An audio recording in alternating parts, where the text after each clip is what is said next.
Hi friends, திருச்சியில் 1500 மகளிருக்கு வேலைவாய்ப்பு உருவாக்கி தரும் விதமாக டாடா எலக்ட்ரானிக்ஸ் நிறுவனம் சார்பாக வேலைவாய்ப்பு முகாம் வர 6ஆம் தேதி 7ஆம் தேதியும், அதாவது வெள்ளிக்கிழமையும் சனிக்கிழமையும் நடைபெற இருக்கு.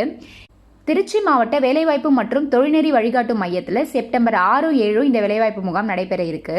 இந்த வேலைவாய்ப்பு முகாமில் கலந்துக்கிறதுக்கு 12ஆம் வகுப்புல இருந்து டிகிரி வரைக்கும் முடிச்சவங்க கலந்துக்கலாம். இதுக்கான வயது வரம்பு பார்த்தீங்கன்னா 19 25 வயசுக்குள்ள இருக்கணும் அப்படின்னு சொல்லியிருக்காங்க. நீங்கள் கலந்துக்கிறப்போ உங்களோட கல்வி சான்றிதழ், ஆதார் அட்டை, அப்புறம் கடவுச்சீட்டு அளவு உள்ள புகைப்படம் எடுத்துகிட்டு போகணும்.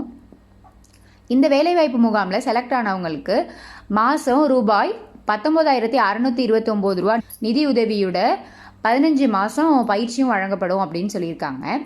இந்த பயிற்சி காலத்தில் உணவு, போக்குவரத்து, அப்புறம் தங்குமிடமும் வழங்குறதா சொல்லியிருக்காங்க. என்னுடைய ஃபுல் டீட்டெயில்ஸ் தேவைப்படுறவங்க டிஸ்கிரிப்ஷனில் காண்டாக்ட் நம்பர் கொடுத்துருக்கேன், அதுக்கு கால் பண்ணி நீங்கள் ஃபுல் டீட்டெயில்ஸ் கேட்டுக்கலாம். இந்த வீடியோ உங்களுக்கு யூஸ்ஃபுல்லாக இருந்துச்சுன்னா உங்கள் ஃப்ரெண்ட்ஸோட ஷேர் பண்ணிக்கிட்டு நம்ம சேனலை சப்ஸ்கிரைப் பண்ணிக்கோங்க. தேங்க்யூ.